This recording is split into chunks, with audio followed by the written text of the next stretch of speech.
Hey guys, so I got a few requests to do a comparison here between OnePlus 5T and the LG G6, which came out about 6 months ago. It came with a 16:9 form factor, very innovative. Obviously OnePlus 5T is playing catch up here a little bit, but maybe the internal spec will best the LG. We're going to find out here. And I think LG didn't get enough praise really for the LG G6, but then again it did come with some out of date specification, so that could have had an effect on the perception here. We can see OnePlus 5T only just beats the LG G6 here when it comes to the boot up, which is nice. You can see we are running a more stock build here of Android on the OnePlus 5T, which some people will enjoy. We do have quite a lot of old stuff here on the LG. I think the biggest problem with the LG is that LG seems to have abandoned us in the UK when it comes to the software updates.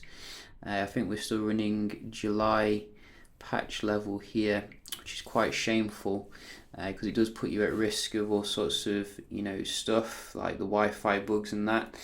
Obviously OnePlus is doing very well when it comes to the updates, but we are only getting Android Nougat here.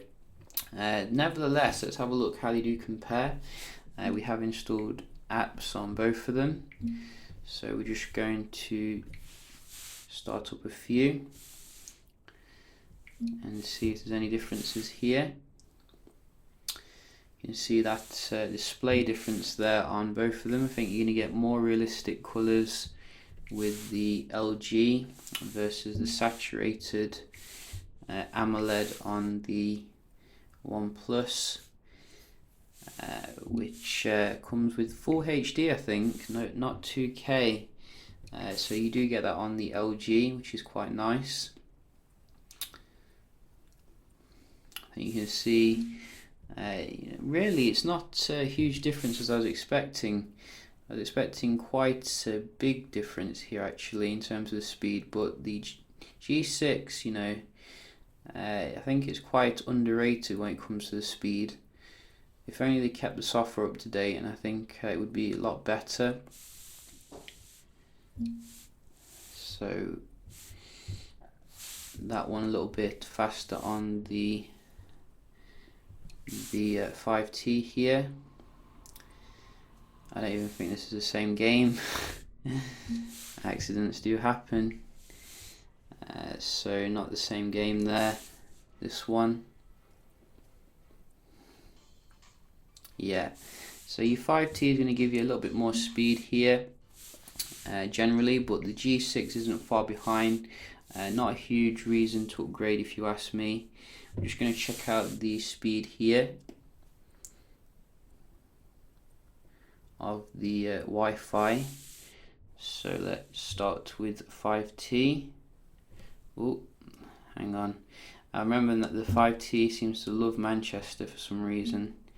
So we are going to fix that. Just a second. I have no idea why it always defaults there. Right, that's better.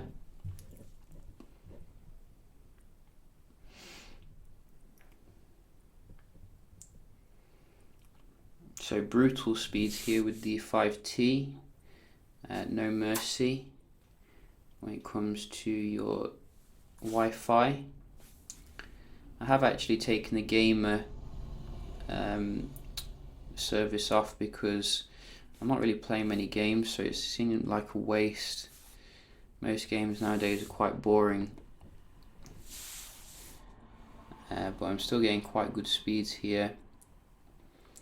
LG G6 can't quite meet the 5T, coming with over 70 less, so that's a little bit of a shame there.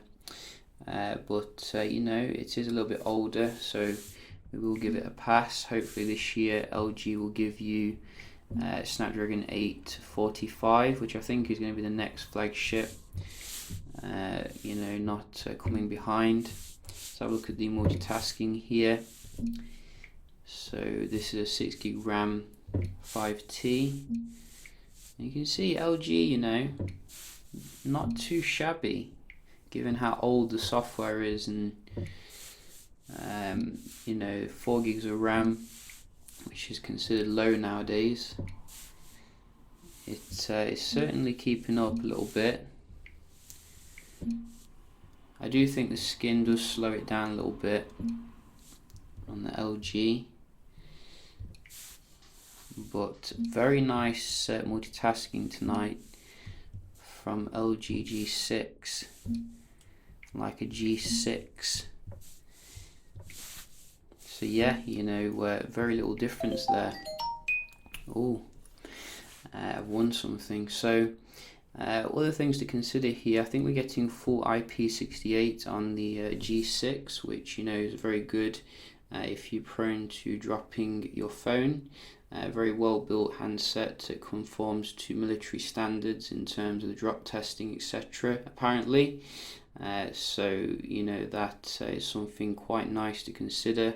You also do get 32-bit DAC and wireless charging in some markets, but they did leave us out, unfortunately.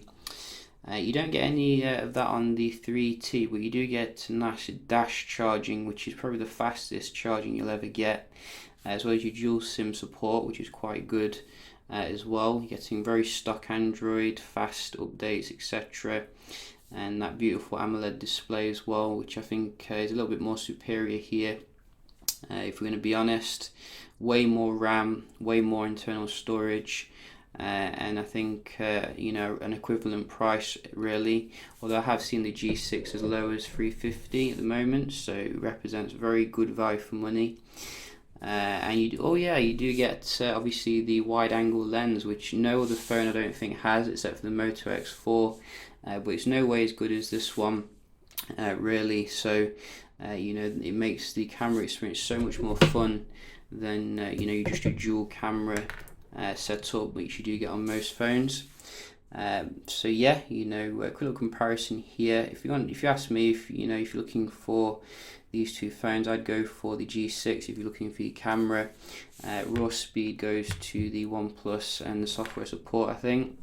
But I will be doing some more comparisons with OnePlus, so do stay tuned for that. I hope you enjoyed the video, and I'll see you in the next one. Cheers.